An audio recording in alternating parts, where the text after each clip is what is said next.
You said you don't use email and no phone. How to connect with the fast-changing modern world? I think a lot of what people do with technology is very trivial, actually, and very, it's just filling time. I value the discipline of just doing nothing and thinking and just trying to puzzle out what it is you're working on. 你是特别挺诺兰的是吧？肯定打3分吧。那你比如你们分析，就是他成为一个就是那种所谓的上神坛那样的后面那个整个的社会心理原因是什么呢？他的2大方法，一个就是他的叙事，在技术方面他很成功；第二个方法就是哲学。比如说，在这个黑暗骑士，就是在2艘船上，一帮是正常的市民，一个是囚犯，让他们互相拿着这个遥控器可以引爆对方的船只。他其实就是把这样一个哲学史上很著名的电车难题拉过来，在讲思想，在讲观念，给你植入一个概念，这样的话给观众的体验是焕然一新的。就很多导演他拍的那种想表达哲学的电影，非常小众、晦涩、深奥，看着就容易睡着的那种。但是诺兰，我从来没有感受过电影原来有这样的功能。可能在这方面，我觉得诺兰的电影是让人感觉到非常值得去推崇的。你这么挺他？对，我不同意，我当然不同意。你说，蝙蝠侠为什么跟别的那个片子不太一样，对吧？是对自我的怀疑，这就是他贯穿的一个状况。但这个东西其实特别泛泛，奥德赛不也是这样吗？奥德赛也在怀疑自己该不该回家，该不该这样。那哈姆雷特也怀疑自己，所有的一个家庭剧里面都会有的这样。我经常爱拿我的前半生来举例子，把一个角色和那个然后来到提卡普里奥一样，重塑自我，重新找到自我的故事，没什么区别。我经常讲电影，它应该分为4种，仅仅从视听语言来讲的话，有点小突破，但正好又不超越我们的审美的这个台阶吧，所以说这是有气势。第二种电影是有性格，像黑泽明电影或者山帕金帕的电影，还有一种电影是有生命感的电影，最高级的电影它是有命运的电影。其实诺兰应该来讲呢是最低的那一种，他有给你的小思索，给你的小视觉，给你的什么都给你一点点，大家看到了，正好的。比我的审美高那么一点点，也不高不了那么多。其实蛮符合这个全球化的审美。对。And both in your movies, people are always very ambiguous about his own identity, the fictional world and the true world. Why this kind of things attract you so much? I mean, it's become your major subject to. It's from a kind of philosophical thinking of. My favorite types of films have always somehow related to the thriller genre. I like that form of storytelling, and because the camera pretends to be objective, yes, but it's not. You know, it's very subjective, particularly if you choose to use it in that way.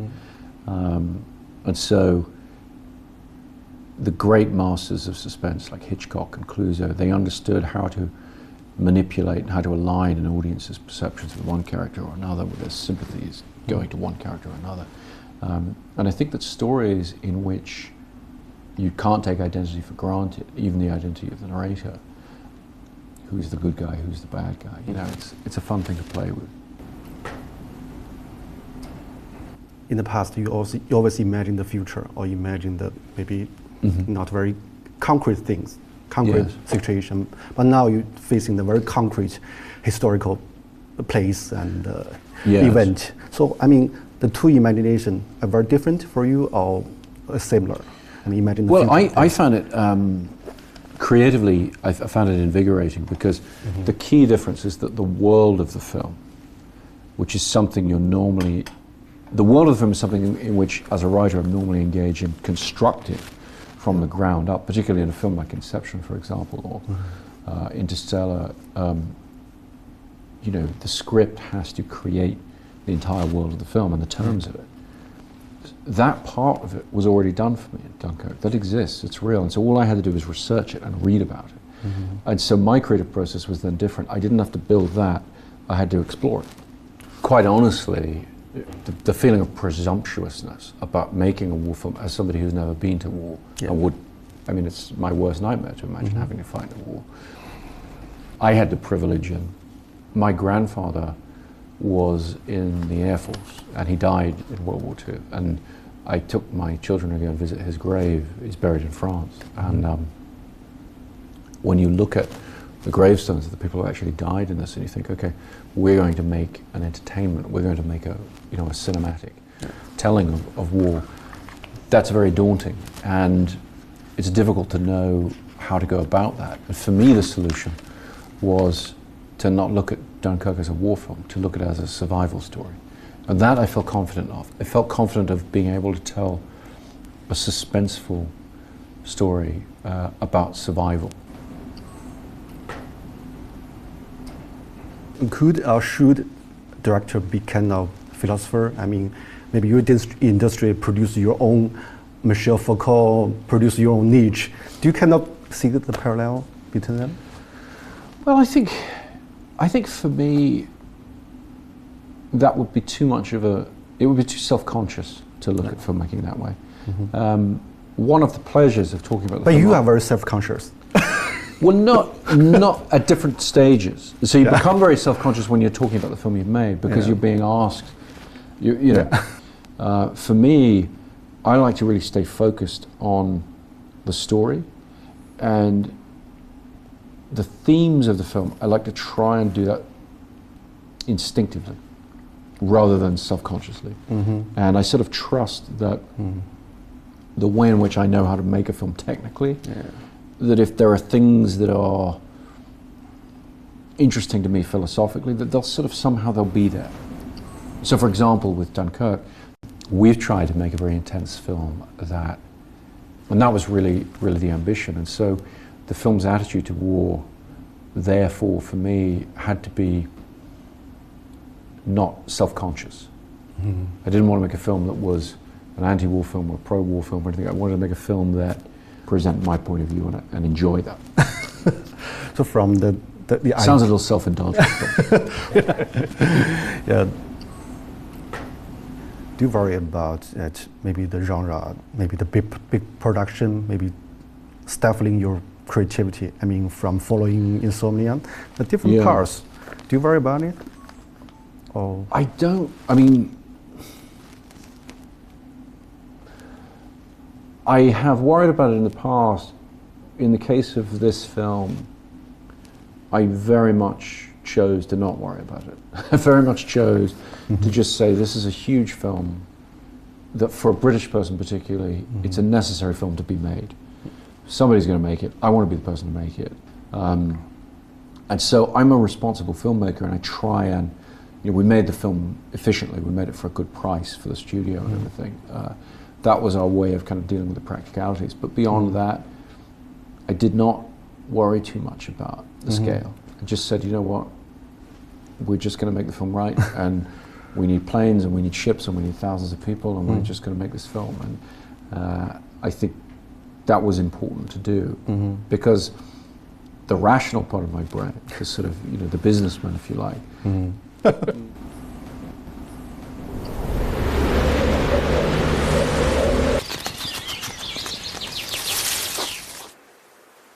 你个人会更欣喜的看到更多的刺猬的出现，还是狐狸的出现？我希望他们都会越来越多吧，就是做刺猬越来越难了，变得在这个时代非常难了，就是再也没有一个单一命题可以让你执着下去了。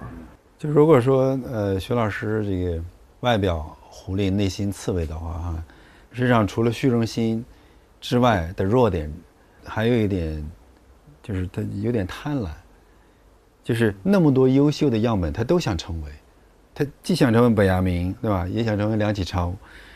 对，所以我是个非常不成熟的人格。现在好一点了，现在我觉得反正现在我意识到自己的能力有限了，我非常局限性，我只能成为我自己了。我现在开始接受这点了。以前我想成为各种人，现在当然是他自己在不断的这个接收、抛弃，对吧？这个在升华的过程，你中间会希望有一天你终于不提这些人吗？为什么要不提呀？就是他们就是我的一部分，为什么要不提呢？难道每个人不是被上一代人滋养吗？被死去的人滋养才变成现在？就是六经注我嘛，就是那是一个多么瞎扯淡的事儿。康有为那样的人，他就是受到廖平的影响，廖平受到王凯运的影响，每个人都有一套思想脉络，怎么可能假装自己是蹦出来的人呢？而且太阳底下无新鲜事，你能说出多少崭新的东西呢？必须活在这些大师的阴影里。我们必须承认这种阴影，在阴影中创造一点，或者假装创造一些可以超出阴影范围的东西。就像诺兰也在他的传统里面，没有那个 Kubrick， 没有这些 Ridley Scott 这些人，没有诺兰。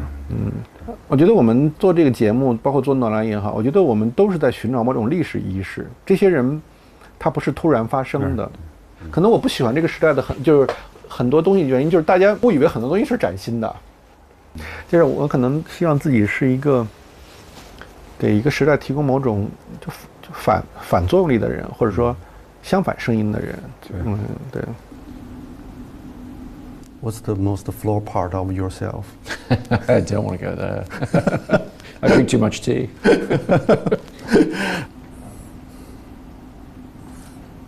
From the first idea of the movie until the finish, the whole thing, the whole process, what's the weakest part of in the whole process yourself? The weakest part? Weakest, yeah. Gosh. That's a difficult thing to answer because the way the job of director works is what I like about it is you're not responsible for any one thing. And so your responsibilities are spread, you get to dabble. You do a bit of everything. And so for me, it's not really about weaknesses and strengths, it's about an overall, I suppose an overall mediocrity. It's like, I have to be pretty good and kind of know quite a bit about a lot of different things. And so that's kind of fun. You don't have to be, you have experts around you. I have a fantastic director of photography. I have a fantastic designer. I have a fantastic editor and everything. And so I'm really just there to sort of, try and give them focus and try and inspire them to do their best work. And I think that's one of the reasons I really like the job of director. And so I'm not the member of the team who has to have a specific strength, a specific weakness. I sort of need to be pretty good at a bunch of different things and kind of just keep it. Must be Fox. Is there some kind of limitation you hated, you want to overcome it?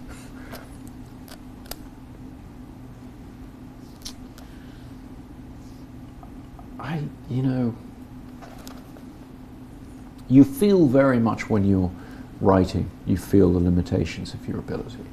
Writing, I think, more than any other aspect of filmmaking, is the one where you have a notion, you have an idea underlying, and then you're confronted with the absolute difficulty of executing that. It's very, very tough. Are there some writers inspire you a lot? I'm always drawn to, the writer I always point to is Borges, the Argentinian writer. Borges, stories. My favorite. Oh, really? Yeah. Also about kind of inception. Very much. Yeah. I'll return to a movie director. You are inspired by Ridley Scott and this compare you today's achievement with him. So how do you think about your innovation with him? How am I doing relative to that guy? I mean, geez, not for me to say. I think that, interestingly, the thing about Ridley Scott for me that captured my imagination as a teenager and has always stuck with me is his incredible ability to create worlds, and his fascination with the visual side of filmmaking and ability to do that. And so when I started making my films, I think I pushed in a very different direction. And so my films have been more about narrative, I think, more about writing in a way. And it's almost that thing of the people you admire so much, you sort of need to do something different in a different way. Yeah, and today's you are viewed as the representative for today's Hollywood. And how do you think about the tradition of Hollywood? I mean, from the John Ford, from the Coppola until James Cameron until you. I mean, you're part of tradition, or how do you define the tradition? And do you contribute something different in the tradition? Well, I think it comes back to everybody here wanting me to talk about judge myself. Well, no, it's very tough. What I feel a responsibility to do, what I'm trying to do, is add something to that development or that evolution. But I would be lying if I said I knew what it was that I could or had done. I've been very gratified by some of the responses to Dunkirk, where people have felt that it is different, or that it adds something a little bit different to, what, a summer blockbuster from a Hollywood studio can be, whatever.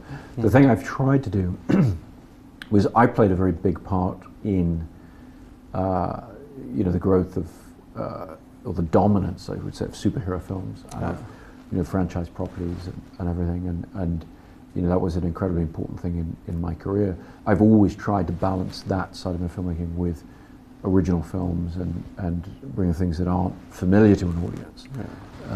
But it's difficult. I mean, in television, everyone always talks about how great TV is today and how amazing it is and how much better it is. But I think films, we have the opposite. You look at it and you say, well, if this film doesn't have some unique point of view to it, if it doesn't have a strong point of view, it's not going to be interesting to people of today.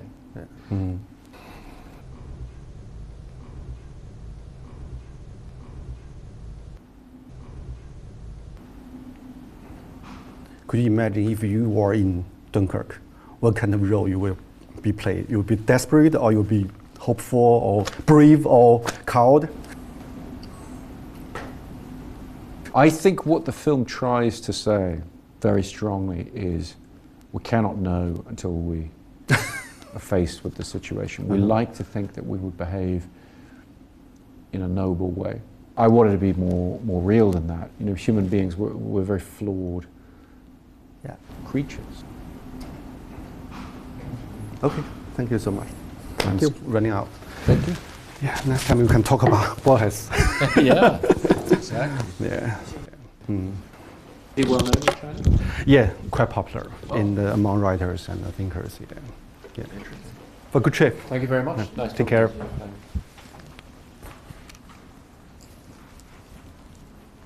感觉刚刚开始采访结束了。他是个超级自我分析的人，还说我们问他自我分析，他自己就是自我分析的人。他是啊。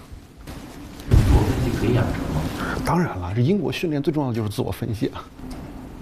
了解之后，你对他的评价比之前会高一点呢，还是说是接受存在即是合理的事实？你比我就稍微更理解一点，他们在他们做出判断的时候没那么粗暴了。每个人每个行业里面都有他内在的脉络，我们很多外面的人看不到他内在的脉络是什么，所以这过程中帮我更理解了一些内在的脉络，其实也是帮我更理解这个社会的构成嘛。看你一直在做技术，是现诺兰的。他不是思想家呀，你不要就是我们不能把诺兰当成一个思想家来看待，因为这个时代可能不产生那样的人。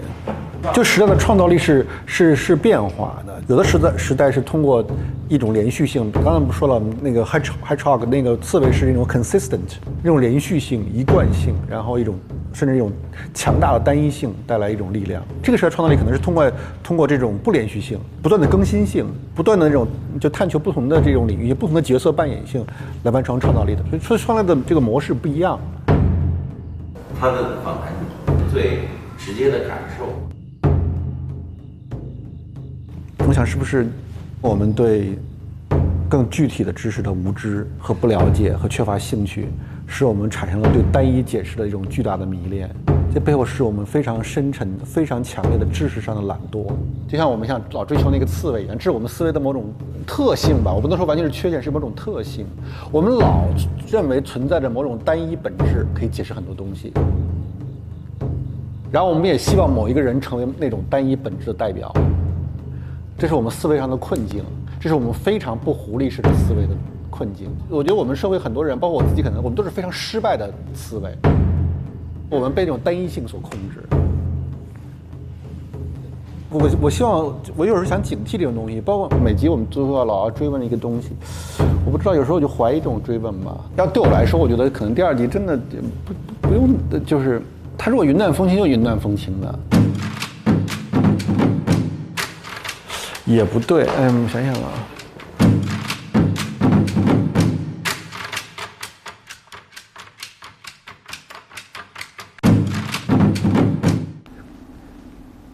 from the following until now, 20 years passed.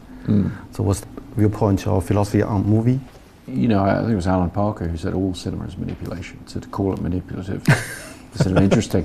And I guess the question is, if all cinema is manipulation, which I think it is, it's all choices, and I believe the director has a very strong ability to manipulate the perceptions of the audience. The question is, do you do films where the manipulation is apparent or where it's hidden? So for example, with Dunkirk, a lot of the men on the beach, they were never face to face with the enemy. They were just suffering the ordnance from the enemy. They were suffering the planes coming in and dropping bombs, the mortars and so forth, that fear of the unknown closing in. I'm going to say, okay, I want to involve you in that. I want to let you know that these 3 different timelines, they're running at different timescales, for example. I want you to be aware of that because I sort of want you to be constantly reminded of the limited point of view of each of the stories, that you're trapped in a subjective experience. What I do is I take that capacity for manipulating your feelings towards time and I put it foreground. That really puts you, there with those people on the beach, or puts you in the cockpit of a Spitfire, dog fighting the German planes above the beach. I'm trying to involve the audience consciously in that process, rather than it being invisible manipulation. It's honest manipulation, if you like.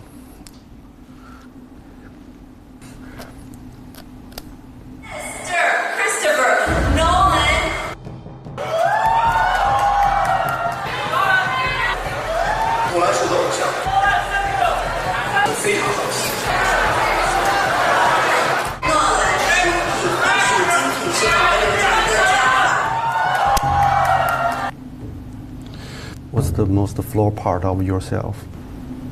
I don't want to go there. I drink too much tea.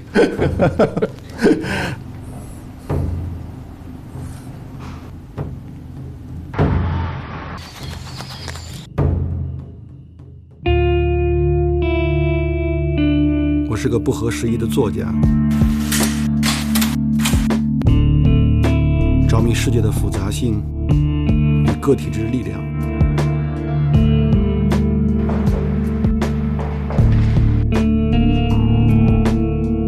我对技术、速度与娱乐驱动的时代持有怀疑。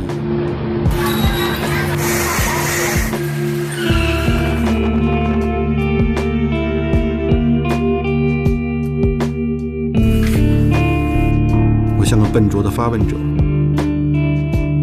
好奇他人的观念与经验。我不喜欢模糊的立场，却也怀疑过分确定的答案。我期待自己是个游荡者，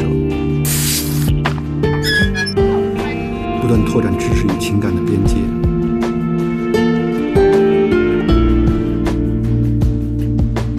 我也好奇，在时代浪潮之中，那些崭新的创造力、想象力正在被孕育。我会带着我的偏见与期待再次出发。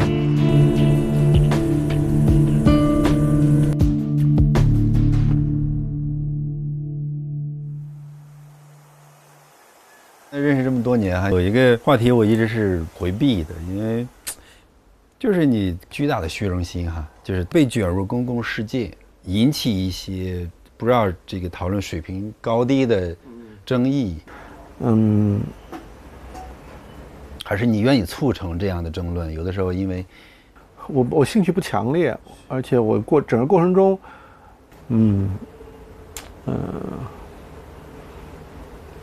不知道，你肯定有自我怀疑的地方。当下时代的那个刺猬和狐狸的话，你更希望做哪个？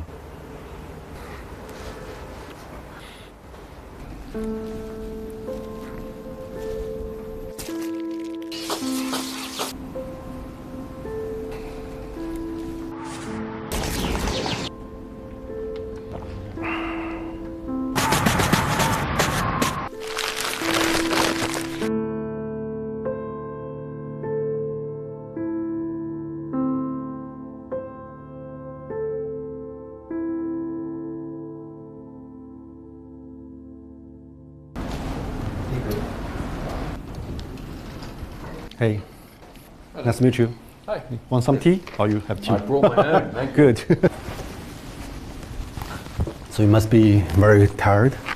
Not too bad. I was in Asia anyway, so I'm not jet lagged. And how about Yeah, we start. Yeah. We start already. Fine. Don't worry.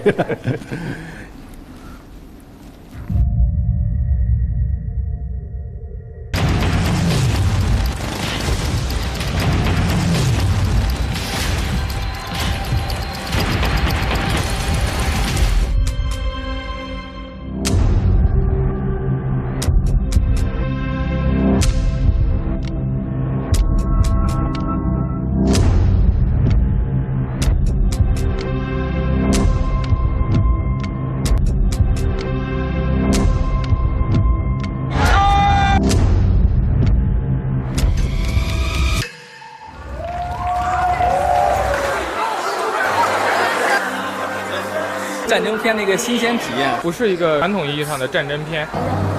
拍得很好，给我一个挺大的一个冲击。很有脑洞，需要有智商的人看。我们都被这个画面给吸引住了。这片子更像 game，就是你是进去的。对对对。你那时候真觉得自己是飞行员。Bandit, 11 o'clock. He's on me.